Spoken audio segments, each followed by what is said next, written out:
आजच्या भागामध्ये आपण संभाजीनगर येथील शिक्षकांचा नेमका काय प्रश्न निर्माण झालेला आहे आणि भिवंडीतील रस्त्यांची अवस्था कशी आहे हे पाहणार आहोत। सुरुवातीला पाहूया संभाजीनगरमधील बातमी। अतिरिक्त पदावरील शिक्षकांमुळे घोळ निर्माण झालेला आहे। जिल्ह्यातील 533 शिक्षकांना याचा नाहक त्रास हा सहन करावा लागतोय।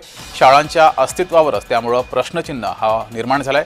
शिक्षकांचं भवितव्य त्यामुळे अनिश्चित झालंय।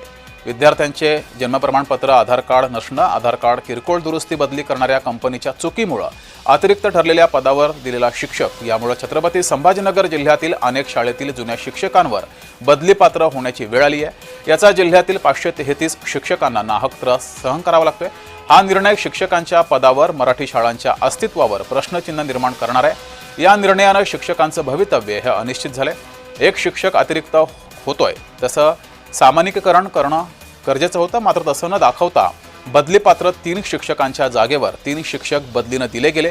आता मात्र समायोजनाच्या नावाखाली शाळेमध्ये काम करत असलेला आणि बदलीपात्र नसूनही अतिरिक्त होऊ घातलेले शिक्षक बदलीच्या चिंतेनं ग्रस्त झालेले आहेत। जर 2024-25 ची संच मान्यता ग्राह्य धरण्यात आलीच तर अतिरिक्त शिक्षकांच्या जागेवर नवीन शिक्षक का देण्यात आले असा सवाल शिक्षकांनी उपस्थित केलाय। याशिवाय आणखी एक महत्त्वाचा मुद्दा असा की वयानुसार प्रवेश अजून पेंडिंग आहेत, हे प्राधान्याने मार्गी लावणं गरजेचं आहे। त्यामुळेही शिक्षक हे अतिरिक्त ठरतायत।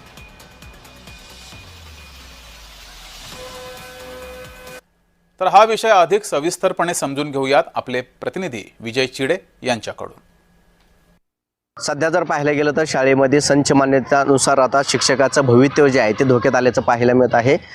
जिल्हा परिषदेतील शाळेतील शिक्षकांचे जे आहे ते आता विद्यार्थ्यांच्या आधार कार्डनुसार आता विद्यार्थ्यांची पटसंख्या जी आहे ती संच मान्यतामध्ये ग्राह्य धरण्यात येत आहे। त्यामुळे आता शिक्षकांचं भवितव्य जे आहे ते यामध्ये धोक्यात निर्माण झाल्याचं पाहायला मिळत आहे। कारण अनेक शाळेंमधील विद्यार्थ्यांचे आधार कार्ड जे आहे ते अपडेट नाही, तर काही विद्यार्थ्यांचे जन्म दाखले नसल्यामुळे आता आधार कार्डही नसल्याचे पाहायला मिळतं। त्यामुळे आता अतिरिक्त शिक्षक जे आहे ते शाळेमध्ये होत असल्याचं पाहायला मिळत आहे आणि त्यामुळे आता ज्या शाळेमध्ये अतिरिक्त शिक्षकांची संख्या वाढत आहे त्या शिक्षकांची बदली जी आहे ती करण्यात येत आहे। मात्र पटसंख्येनुसार जर पाहायला गेलं तर शाळेमध्ये शिक्षकांची संख्या जी आहे ती कमतरता भासताना पाहायला मिळत आहे। त्यामुळे आता शिक्षण विभागाने पटसंख्येनुसार आता जे आहे ती विद्यार्थ्यांची संख्या मोजावी आणि संच जे आहेत त्यानुसार धरू नये अशी मागणी जी आहे ती आता करत असल्याचे पाहायला मिळत आहे। सध्या जर पाहायला गेलं तर छत्रपती संभाजीनगरमध्ये 533 शिक्षक जे आहे ते अतिरिक्त असल्याचे पाहायला मिळत आहे। मात्र अनेक विद्यार्थ्यांचे आधार कार्ड नसल्याने आता हे शिक्षकांवरती आता बदलीची वेळ जी आहे